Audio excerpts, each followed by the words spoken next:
कह रहे हैं, जो व्यक्ति रोगग्रस्त है, सांसारिक प्राणियों से दुखी है,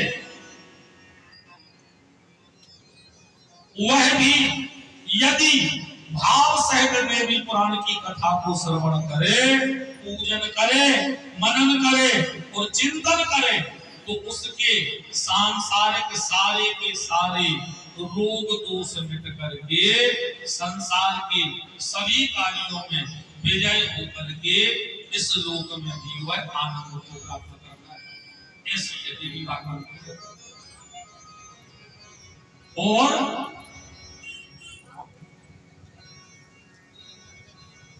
इतने विशेष रूप से लिख रहे हैं वेद व्यास जी कि जो व्यक्ति अभी वर्तमान में संसार के सारे भोगों को भोग रहा है और उन भोगों को भोगते हुए अपने चित्त में माता रानी को बिठा करके उनके चरित्र का अनुसरण कर रहा है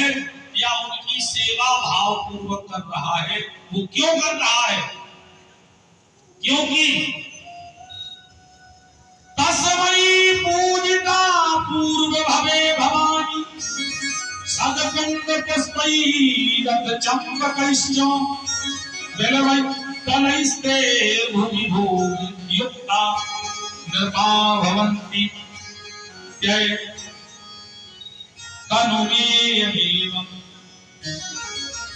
वो इसलिए क्योंकि उसने अपने पूर्व जन्म में कुंद पुष्पों से, चंपा के पुष्पों से तथा बिल्वपत्र चढ़ा करके जगदम्बा की परम आराधना की। ये तीन पुष्प जो है माता रानी के लिए अत्यधिक प्रिय है। कुंद, चंपा और बिल्वपत्र, ये माता रानी को अत्यंत प्रिय है और जो भी इनके लिए अर्पण करे वो ही मृत्यु लोक में मानव शरीर पाकर के भगवती की भक्ति के सहित और संसार के समस्त भोगों को भोगता है। और सावधान करते हुए व्यास जी कह रहे हैं, ये भक्तिहीना संभयं देहं तम मनुष्यं भारत भूमि भागे तेरा रचिता ते धन धान्य हीरा रोगवंता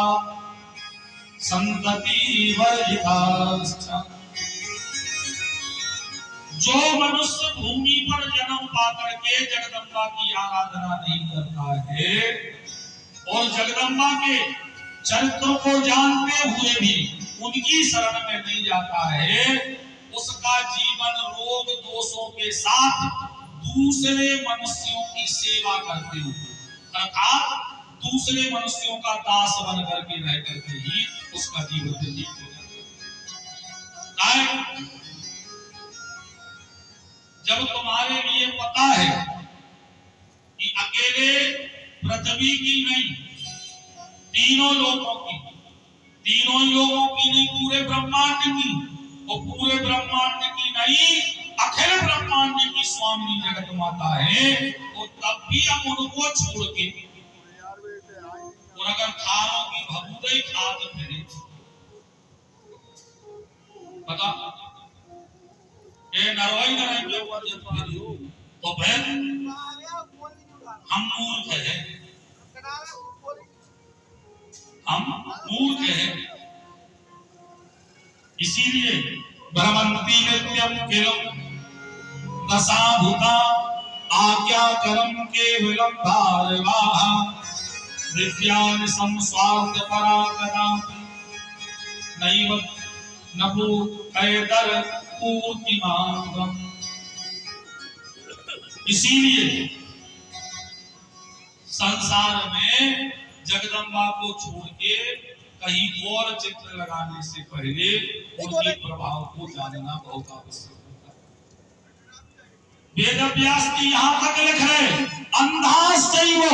मुमुखाबाधिनाश्च खज्जा कुटितागंता ये भुवा दुख भाजा तमानुमानम कविर्भव वेद्यम नराधिताते सततम भवानी। इस जन्म में जो लोग अंधे, बहरे, लूले, कोढ़ी और नाना प्रकार के रोगों से ग्रसित होकर के कष्ट भोग रहे हैं, उनका और कोई कारण नहीं है। उनने ना तो पूर्व जन्म में भगवती की आराधना की थी और ना ये जन्म पाकर के भक्ति की आराधना कर रहे हैं, इसीलिए वो इन रोगों से ग्रसित होकर के जीवन व्यतीत।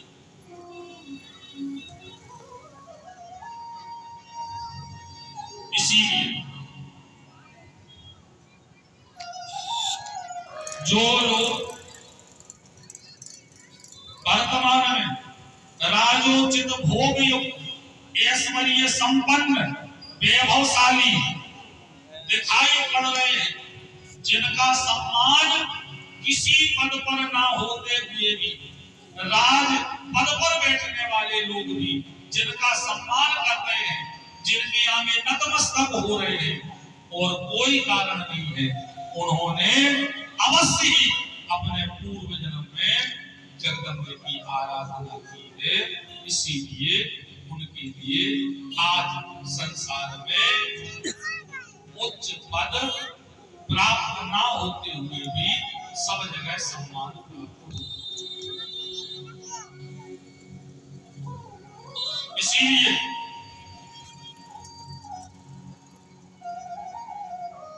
अब जनमेरे जी पूछ रहे हैं कसमार्थ सत्यवती सूने देवाश्चरिकम उमत्तमां कथस्वग्रवा कृपा कृत्वा दयावान सी संप्रदान। अब आप हमें यह बताइए कि महिषासुर का वध करने के पश्चात देवताओं से भली भांति पूजित होकर के देवताओं के तेज से जो तारका जगत जननी अवतरित हुई थी, महिषासुर को मारने के बाद वो कहां चली, हमें ये जानना बहुत आवश्यक। इसके बाद देवताओं का क्या हुआ? वेद व्यास जी कहने लगे, माता ने जैसे ही देवताओं की स्तुति को सुना तो प्रसन्न होकर के देवताओं से कहा, श्री नारायण से कहा, श्री शिव से कहा, तो श्री ब्रह्मा जी से कहा कि आप लोग निश्चिंत होकर के अब अपने अपने लोक में जाकर के और निर्भय होकर के सृष्टि संचार, सृष्टि विस्तार, सृष्टि पालन और सृष्टि संहार के कार्य को कीजिए। देवताओं की तरफ अपनी कृपामय दृष्टि डाल करके जगत माता कहने लगी कि अब आप लोग भी बिल्कुल निश्चिंत होकर के उस स्वर्ग लोक में जाकर के स्वर्ग के समस्त भोगों पर अपना आधिपत्य कीजिए और अपने अपने कर्तव्य के अनुसार तीनों लोकों का संचालन कीजिए। सारे देवता जगत माता को प्रणाम करके अपने अपने लोक के लिए माता के आशीर्वाद से